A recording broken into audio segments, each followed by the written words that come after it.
जय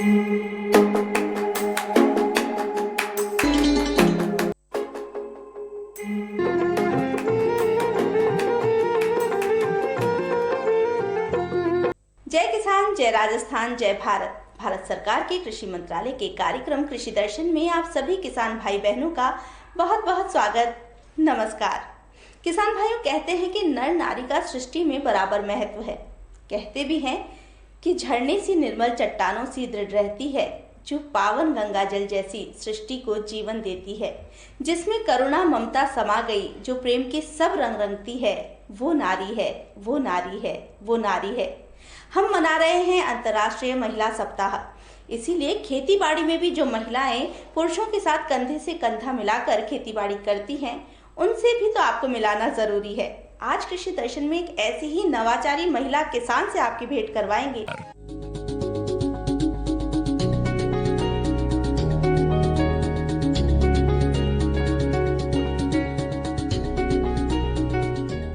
किसान भाइयों, कार्यक्रम में आपका एक बार फिर से स्वागत है।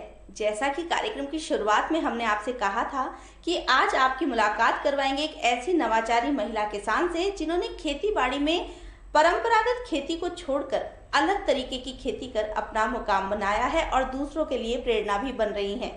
ये नवाचारी महिला किसान है प्रीति राठौड़, जो कि मशरूम की खेती कर रही हैं। तो आइए मुलाकात करते हैं प्रीति जी से। प्रीति जी, कार्यक्रम में आपका बहुत बहुत स्वागत। नमस्कार। नमस्कार। प्रीति जी, सबसे पहला सवाल जो आपको देखते ही मेरे मन में आता है वो यही है कि एक आम गृहिणी के रूप में प्रीति जी का जीवन कैसा है, और अगर शिक्षा की बात करें, आपकी शिक्षा कहाँ तक हुई है? आम गृहिणी के रूप में मेरा जीवन आम नारी जैसा ही है, लेकिन बस मेरा यह एम रहता है कि मेरा जो समय है, रोज़मर्रा का समय, उसे मैं अच्छे से काम में ले सकूं और रोज़ कुछ सीख सकूं, कुछ नया सीख सकूं, जैसे हेल्थ के बारे में, एनवायरनमेंट के बारे में, और मेरी खुद को ग्रूमिंग मैं मेरी कर सकूं। और जहां तक शिक्षा की बात है, मैंने इंजीनियरिंग किया है इलेक्ट्रॉनिक्स एंड कम्युनिकेशन से, और मैंने लेक्चरर की जॉब भी करी है। और शिक्षा सभी के लिए बहुत महत्वपूर्ण है, क्योंकि ये हमारी देश की तरक्की के लिए महत्वपूर्ण है, हमारी खुद के ग्रोथ और डेवलपमेंट के लिए महत्वपूर्ण है। प्रीति जी ने कहा कि उन्होंने इलेक्ट्रॉनिक में इंजीनियरिंग की है, लेकिन प्रीति जी, ये भी तो सवाल उठता है कि इंजीनियरिंग और खेती दोनों बिल्कुल अलग अलग विधा हैं, अलग अलग तरीके के व्यवसाय हैं। ऐसे में खेती की तरफ आपका रुझान क्यों हुआ, और विशेष तौर से मशरूम की खेती की तरफ आपका रुझान क्यों हुआ, इसके बारे में बताइए। आप सही कह रहे हैं, दोनों ही अलग फील्ड हैं, इंजीनियरिंग एंड एग्रीकल्चर, लेकिन दोनों ही जो माध्यम है वो एजुकेशन लेकर ही प्राप्त की जाती है।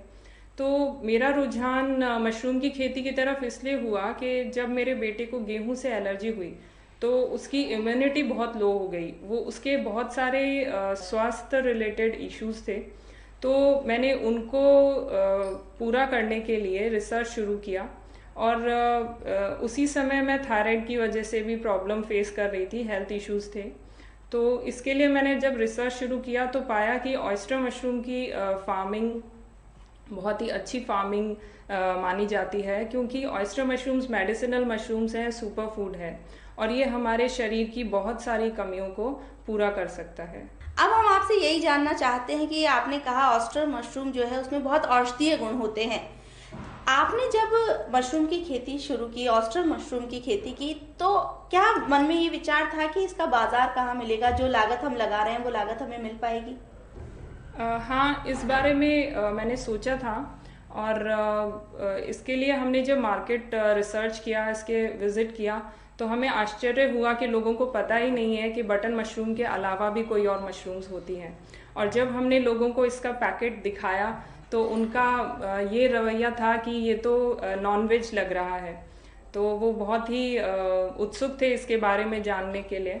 और हमने जब पहले साल इसकी खेती करी, उसके कंपैरिजन में इस साल हमें बहुत ही अच्छा रिस्पांस मिल रहा है कंज्यूमर से। जैसा कि हमने बात की कि आपको बाजार कैसे मिला, लेकिन जब भी हम कोई भी नवाचारी कदम उठाते हैं, विशेषकर खेती की बात अगर करें, तो उसमें प्रशिक्षण की बहुत जरूरत पड़ती है। तो क्या आपने भी प्रशिक्षण लिया मशरूम की खेती के लिए? इसके प्रशिक्षण के लिए हमने पहले यहाँ पे एग्रीकल्चर रिसर्च इंस्टीट्यूट है दुर्गापुरा में, हमने उनसे बात करी तो उन्होंने हमें बताया कि हमें हिमाचल प्रदेश सोलन जाना होगा और वहाँ पे हमें इसकी ट्रेनिंग लेनी होगी। फिर हम वहाँ पर गए और वहाँ पे हमने डिजिटल ट्रेनिंग ली, जो कि सारी मशरूम्स के बारे में एक बेसिक ट्रेनिंग थी और कुछ उन्होंने हमें हैंड्स ऑन प्रैक्टिकल भी कराया। जब मैं वापस जयपुर आई तो मुझे इसे जैविक तरीके से करना था और फिर मैंने ऑयस्टर मशरूम फार्मिंग के लिए रिसर्च शुरू करी और फिर उसके बाद रिसर्च में हमने काफ़ी चुनौतियों का सामना करना पड़ा, क्योंकि मैं एग्रीकल्चर फील्ड से नहीं हूँ, इंजीनियरिंग किया है, तो काफ़ी चुनौतीपूर्ण था। उसके लिए नॉलेज इकट्ठा करना, उस पर प्रैक्टिकल करना, थ्योरी पे वर्क करना, और फिर हमने धीरे धीरे इस पे काम किया और हमें सफलता हासिल हुई और फिर हमने 3 तरीके के मेथड से इसको उगाया जैविक तरीके से। प्रीति जी, जैसा कि आपने कहा कि आपने जैविक तरीके से अपने स्तर पर मशरूम की खेती करने का विचार बनाया, मन बनाया, तो जैविक और साधारण तरीके से खेती में क्या अंतर है और क्या बड़ी समस्या आपके सामने आई? जैविक और साधारण तरीके में यही अंतर है कि जब फर्स्ट टाइम हमने इसका उगाने का सोचा तो फॉर्मेलिन और बेविस्टिन से उगाना था, तो उसमें फॉर्मेलिन से मुझे एलर्जी हो गई थी, मेरे आंखों में से पानी आने लग गया था और इसलिए मैंने तय किया कि मैं इसे अब दोबारा फॉर्मेलिन और बेविस्टिन का यूज़ करके इसे नहीं उगाऊंगी। और फिर मैंने इसके लिए रिसर्च शुरू करी कि इसको किस तरीके से जैविक पेस्चराइजेशन मेथड से उगाया जा सकता है। जो किसान साथी नवाचारी कदम उठाते हुए खेतीबाड़ी में मशरूम की खेती करना चाह रहे हैं, जो हमारा ये कार्यक्रम देखकर आगे उनका और मन बन रहा है, क्या उन्हें प्रशिक्षण के लिए कोई सुविधाएं आपकी तरफ से मिल सकती हैं या विभाग की तरफ से मिल सकती हैं? जब अभी लॉकडाउन में हमने देखा कि किस तरीके से कोविड में मशरूम्स अपनी डाइट में ऐड करके लोग अपनी इम्यूनिटी को बूस्ट कर सकते हैं, तो हमने तय किया कि हम ये ज़्यादा से ज़्यादा लोगों को सिखाएंगे, क्योंकि हमें ऑयस्टर मशरूम के बारे में लोगों को बताना भी था और जागरूक भी करना था और किसानों की एक तरीके से मदद भी हो जाती, क्योंकि किसानों के पास ज़मीन है और वो उसका बहुत अच्छे से मशरूम फार्मिंग करके उपयोग में ले सकते हैं।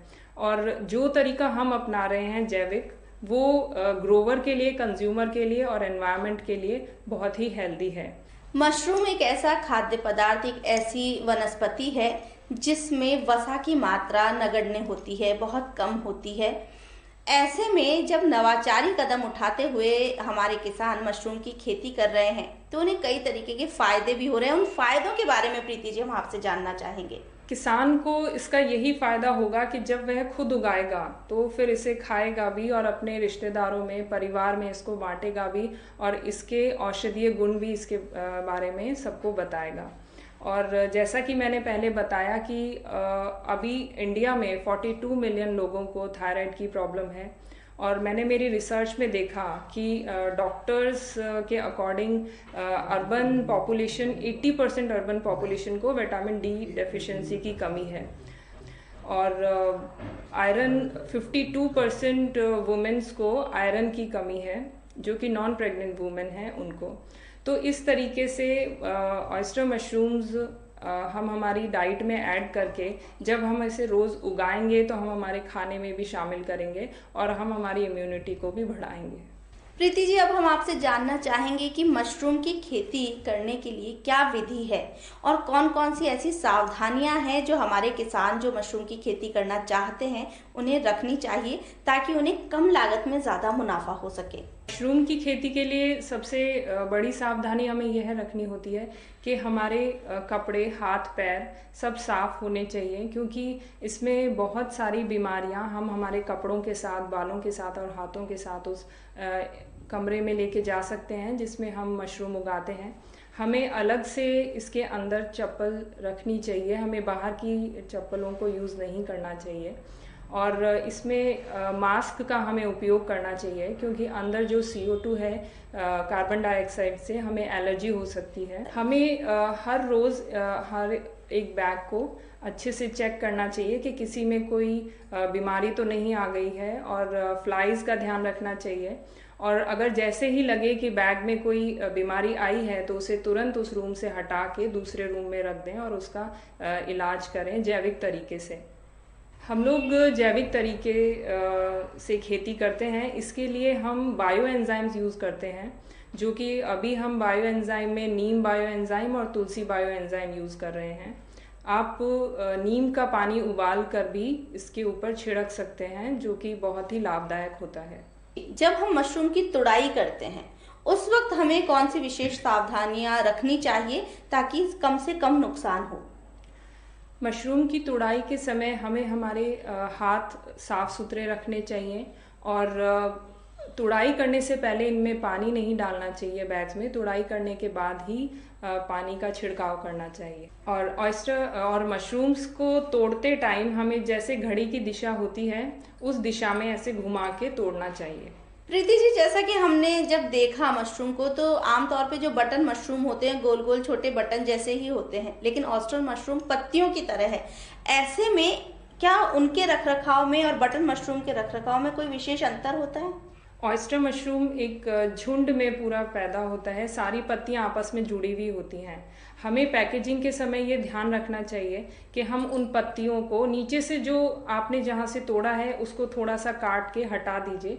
फिर उन पत्तियों को अलग अलग करके आप बायोडिग्रेडेबल ट्रे लीजिए और उसमें फिर सावधानी से रख दीजिए और फिर उसको अच्छे से कवर कर सकते हैं क्लिंग फिल्म में, और उस क्लिंग फिल्म में थोड़े से छेद कर दीजिए। आप फिर उस पैकेट को ठंडे स्थान पे 4 से 5 दिन तक रख सकते हैं। ऑयस्टर मशरूम को हिंदी में ढिंगरी मशरूम बोलते हैं और इसको अगर आप पूरा नहीं बेच पाए मार्केट में तो फिर आप इसको सुखा भी सकते हैं, क्योंकि मशरूम्स ही एक ऐसी सब्जी है जो विटामिन डी का एक अच्छा स्रोत है। और इसके लिए आपको इसको उल्टा करके एक पतले कॉटन के ओढ़ने पे सुखाना होता है, और अगर तेज धूप है तो आप उसे अच्छे से ऊपर से वापस ढक दीजिए। प्रीति जी, अभी आपने कहा कि अगर आप मशरूम को, ढींगरी मशरूम, ऑयस्टर मशरूम को अगर पूरी तरह नहीं बेच पा रहे हैं तो आप उसे सुखाकर पाउडर बना सकते हैं। हमारी ऐसी किसान महिलाएं, हमारी ऐसी महिला दर्शक जो मशरूम की खेती नहीं कर पा रही लेकिन वो घरेलू उत्पाद बनाकर अपने लिए रोजगार बनाना चाहती हैं, तो ढींगरी मशरूम के कौन कौन से उत्पाद वो बना सकती हैं और किस तरीके से उनको बाजार में बेचा जा सकता है? ढींगरी मशरूम सुखा के भी हम काम में ले सकते हैं। इसको पाउडर बना के हम बहुत सारे बाय प्रोडक्ट्स बना सकते हैं। तो जो महिलाएं घर से बाहर नहीं जा रही हैं, घर से ही काम कर रही हैं, वो इसका अचार भी बना सकती हैं, मंगौड़ी, पापड़, बिस्किट, इस तरीके से वो अपने बाय प्रोडक्ट्स में कुछ वैल्यू एडेड प्रोडक्ट्स बना के अपनी आमदनी को बहुत अच्छा कर सकती हैं और अच्छा मार्केट बना सकती हैं। प्रीति जी, जैसा कि आपने बताया कि आपका जो फील्ड रहा है वो इंजीनियरिंग का रहा है और खेतीबाड़ी एग्रीकल्चर का फील्ड है, ऐसे में जब आपने नवाचारी खेती करने के लिए सोचा तो क्या एग्रीकल्चर डिपार्टमेंट से, कृषि विभाग से आपको कोई मदद मिली, कोई मार्गदर्शन मिला? एग्रीकल्चर फील्ड से हमें यही मदद मिली कि एग्रीकल्चर यूनिवर्सिटी जोबनेर में अभी 22 से 26 तक जो मेला था उसमें हमें हमारी स्टॉल लगाने का मौका मिला, और उसमें हमने लोगों को जागरूक किया कि किस तरीके से मशरूम की खेती और मशरूम के बाय प्रोडक्ट्स लाभकारी हैं और कितने तरह के हम बाय प्रोडक्ट्स बना सकते हैं। इसी तरीके से एग्रीकल्चर रिसर्च इंस्टीट्यूट दुर्गापुरा से भी हमें टेक्निकल हेल्प लगातार मिल रही है, और वहाँ पे भी हमने हमारी प्रेजेंटेशन दी थी और हमारे प्रोडक्ट्स और हमारे ब्रांड के बारे में बताया था। प्रीति जी, हमारी बहुत सारी महिला दर्शक, महिला काश्तकार जब ये कार्यक्रम देखेंगी तो आपसे प्रेरित जरूर होंगी, लेकिन हम ये चाहते हैं कि आप उन्हें कुछ ऐसी बातें बताएं ताकि उनका मनोबल बढ़े और वो अपने पैरों पर खड़ा होने के लिए, जो किसान महिलाएं हैं वो भी खेती में नई राहें तलाशने के लिए आगे बढ़ें। आप क्या कहना चाहेंगी? आज के समय में औरतें हर काम में आगे हैं। जिस तरीके से खेती कर रही हैं, तो मशरूम फार्मिंग स्टार्ट करके, या मशरूम फार्मिंग इंडोर फार्मिंग है तो ढींगरी मशरूम का उत्पादन कर सकती हैं, उसके बाद इसके बाय प्रोडक्ट्स भी बना सकते हैं, और वो इसका औरतों का एक समूह बना के बहुत ही अच्छे तरीके से काम कर सकती हैं। जैसे कुछ किसान औरतें ढींगरी मशरूम उगा सकती हैं और जो औरतें घर में काम कर रही हैं वो इसके बाय प्रोडक्ट्स बना सकती हैं। और इस तरीके से जब वह खुद उगाएंगे और खुद इसके बाय प्रोडक्ट्स बनाएंगे तो इसमें वह खुद भी अपने पौष्टिक भोजन में इसको जोड़ेंगे और ये उनके लिए भी लाभदायक होगा, उनके परिवार के लिए भी लाभदायक होगा। इसके साथ वह अपनी आमदनी को भी बढ़ा पाएंगे। प्रीति जी, आपकी बातें सुनकर मुझे जयशंकर प्रसाद जी की वही पंक्तियां याद आ रही है कि नारी तुम केवल श्रद्धा हो, विश्वास रजत नभ पगतल में, पीयूष स्रोत सी बहा करो जीवन के सुंदर समतल में। और हमारी जितनी भी महिला दर्शक हैं या हमारे किसान भाई भी जो आज का कार्यक्रम देख रहे हैं, उन्हें ज़रूर प्रेरणा मिली होगी कि पारंपरिक खेती के साथ साथ खेती में नवाचारों को अपनाकर, मशरूम की खेती को अपनाकर वो और भी ज़्यादा उन्नति हासिल कर सकते हैं, नई पहचान बना सकते हैं। आपसे कार्यक्रम में इतनी सारी जानकारियां हमें मिली, आपने अपना समय हमें दिया, इसके लिए आपका बहुत बहुत धन्यवाद। धन्यवाद। किसान भाई और बहनों, अभी हमने मुलाकात की प्रीति राठौड़ से, जिन्होंने ढींगरी मशरूम की सफलतम खेती करके ना सिर्फ अपनी आमदनी को बढ़ाया है बल्कि दूसरों के लिए भी प्रेरणा बन गई हैं। आज जितने भी किसान भाई बहन हमारा कार्यक्रम देख रहे हैं, पूरी उम्मीद है कि आप लोग भी अब खेती में नवाचारों को अपनाने के लिए प्रेरित हो रहे होंगे। आप कृषि दर्शन में क्या कुछ नया देखना चाहते हैं, इसके लिए आप हमें पत्र लिख सकते हैं। हमारा पता है कार्यक्रम कृषि दर्शन, डीडी राजस्थान, दूरदर्शन केंद्र, जयपुर। आप हमें ईमेल भी कर सकते हैं। हमारा ईमेल आईडी है krishidarshanjaipur@gmail.com।